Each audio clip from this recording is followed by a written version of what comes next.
Thanks for joining us again. We're here with Greg, Safety Integration. Good to see you, Randy. Now, Greg, what happens if somebody finds himself in a tight spot? That's a great question. And what are we talking about? We're talking about confined spaces. Okay. So a confined space. So a lot of people go, what's that? So I always tell everybody, if you can get in it, right? You can fit your body in it. So it doesn't matter how big the opening is, and it's not made for continuous occupancy, and there's a potential hazard, that's a confined space. That's the definition. So a lot of business owners go, do I have any? And a lot of people have them and don't realize they have them. It could be a sub basement or a basement underneath a piece of equipment. Maybe it's a crawl space for run. Okay. A lot of plastic companies have runs underneath, and an electrician or a maintenance guy might need to access the crawl space. All confined spaces, bunkers, trenches, silos, dust bag collectors, things like that, where a person can get into it. Problem with confined spaces, there's a lot. And it's been around, people get hurt all the time. So PPE, I talked about it earlier. Yep, we just did something on You start that. putting gear on people and it gets hotter, your body gets hotter. And we'll talk about that and some heat stuff I'm gonna talk about. So confined space, I want everybody to just go time out, all right? You have to assess the spaces. There's permit and non-permit. And honestly, I challenge somebody to show me a non-permit confined space, because I don't think there is any. So I just try to make it as simple. Every confined space you're going in, I'm going to treat it like it's permit required. And that permit is your stop, put your foot on the brake pedal, and go down through the checklist so I don't kill somebody when I'm getting in that thing. So it reminds you, hey, what do I need to do? I want to assess what's going on. And I always call it the pre-entry meeting.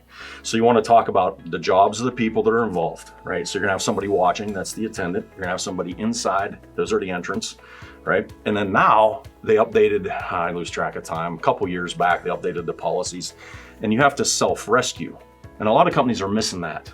They still think calling 911 is okay, but if somebody has a heart attack or is exposed to something that causes them to collapse, you have to have a way to get them out. And you can't just wait for somebody to pass out in a confined space and go, get them out of there. Yeah, sure. Because if I'm the attendant and I try to go in, and as the attendant, your job is never to enter. It's to visualize, do the air monitoring, and everything else that goes along with managing that permit. So his or her job would be to make the phone call and say, we have somebody down, call 911 and get our rescue team involved. So planning, right? Military guys just don't go on a mission without tons of planning. You want muscle memory. You want to know the equipment that you're using. Yep. So it might be if I'm have somebody going down into a cellar underneath a piece of equipment, we might have to have them wear a harness with a retrieval device so we can pull them up on a crank. Okay, gotcha. Right? You might need a backboard. You might need a retrieval basket. Whatever it is, you have to have a plan. So stepping back, looking at confined space, what am I going to do?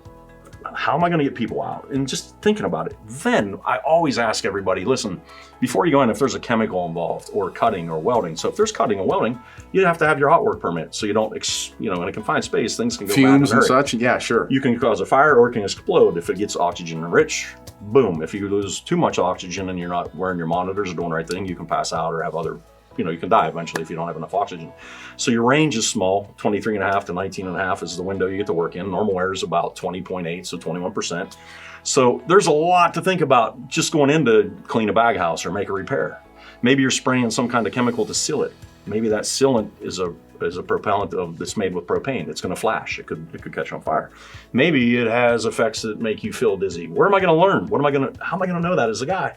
And the answer is safety data sheets. So you want to go check the safety data sheets. So I tell everybody, listen, think about what you're using, the tools involved, the PPE, the rescue, the SDSs, follow that permit. And if you're welding or something, you get your hot work permit. And that's just a tiny little tip. Yeah, right? You can talk about this for days. I think I talked briefly prior on a video or two about confined space, but I just want everybody to assess and make a plan before you do a confined space. You really think a lot. You probably don't look at anything without a million things running through your head. Usually, million considerations and such. Sometimes you see smoke come out. This guy just, it's amazing what comes out of it. It's all good stuff. And, it's funny. I mean, here, listening to you, it's almost like the smaller any space is, the more things you got to consider and plan for. I mean, just because something could go wrong. And that's really simple advice. And that's, maybe take a look around your plant today, because, there could be something you don't even realize. Or don't even look at it as a small space, a confined space, and it's still there.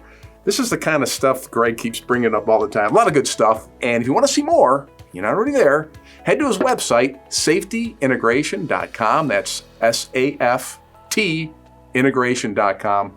A lot of great videos there, Greg. Thanks again, man.